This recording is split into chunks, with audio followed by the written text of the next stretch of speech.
अगर आप JOIT की तैयारी कर रहे हैं तो इस वीडियो को ज़रूर देखिए क्योंकि यहाँ से आप अपनी प्रिपरेशन चेक कर सकते हो। आज की वीडियो में हम कंप्यूटर सेक्शन से मिक्स्ड क्वेश्चन यहाँ पे पूछने वाले हैं आपसे, जो कि JOIT के एग्ज़ाम के लिए काफ़ी हेल्पफुल रहेंगे आपके लिए।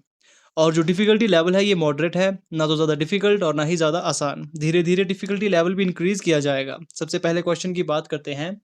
Which of the following computers was the first to use the concept of stored program, where both data and instruction was stored in the same memory? इसका जो सही आंसर होगा, वीडियो पॉज़ करके आपने आंसर ज़रूर बताना है। एडज़ेक। एडज़ेक की फुल फॉर्म क्या होती है? Electronic delay storage automatic calculator, जो कि 1949 में बना था। और ये किस आर्किटेक्चर पे बना था? वॉन न्यूमैन आर्किटेक्चर पे। नेक्स्ट क्वेश्चन की बात करेंगे। In a laser printer which component is responsible for permanently melting and pressing the toner powder on to the paper?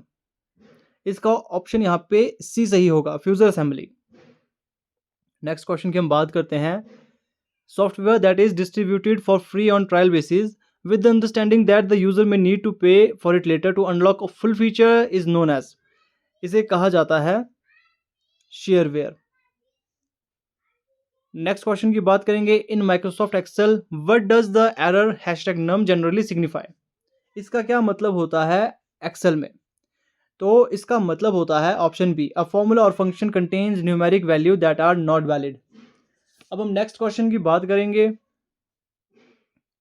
What is the primary cause or description of the thrashing phenomenon in an operating system?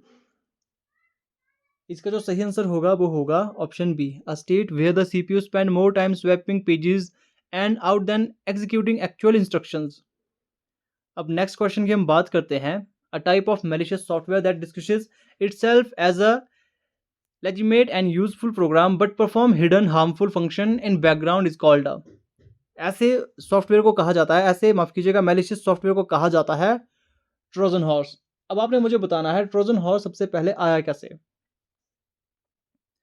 इसकी पहचान कब हुई?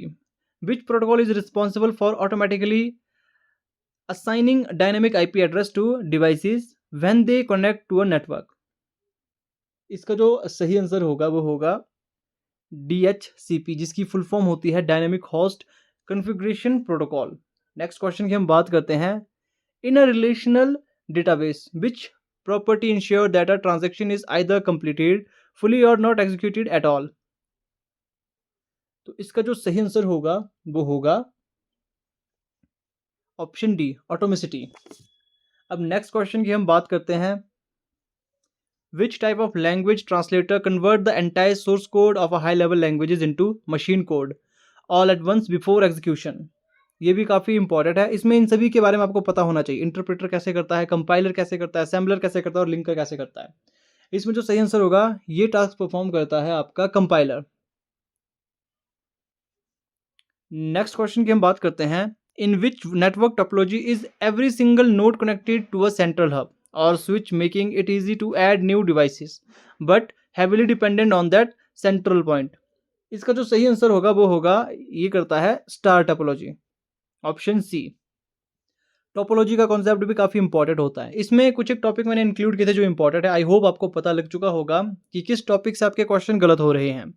अगर एक भी question आपका गलत हुआ तो इसका मतलब आप उस टॉपिक को ध्यान से फिर से पढ़ें। इसमें मैंने जो टॉपिक इंक्लूड किए थे, सबसे पहले कंप्यूटर हिस्ट्री को मैंने इंक्लूड किया था। उसके बाद मैंने सॉफ्टवेयर से रिलेटेड टॉपिक इंक्लूड किया था, फिर प्रिंटर, उसके बाद आपका नेटवर्क टोपोलॉजीज, वायरस, ये और ऑपरेटिंग सिस्टम। ये मैंने कुछ एक बेसिक कॉन्सेप्ट आपके यहाँ पे इंक्लूड किए थे MS ऑफिस भी। अगर कोई क्वेश्चन आपका गलत हुआ है तो इसका ये मतलब है वो टॉपिक आपका अभी तक पूरी तरीके से तैयार नहीं हुआ है, तो उसे आपने तैयार कर लेना है। बाकी डेली बेसिस पे मैं आपके लिए क्वेश्चन लेकर आऊँगा और धीरे-धीरे एक्सप्लेनेशन भी लेकर आऊँगा, जिससे और ज़्यादा चीज़ें आपको पता लग सके। आज की वीडियो में बस इतना ही, बाकी मिलते हैं आपसे नेक्स्ट वीडियो में।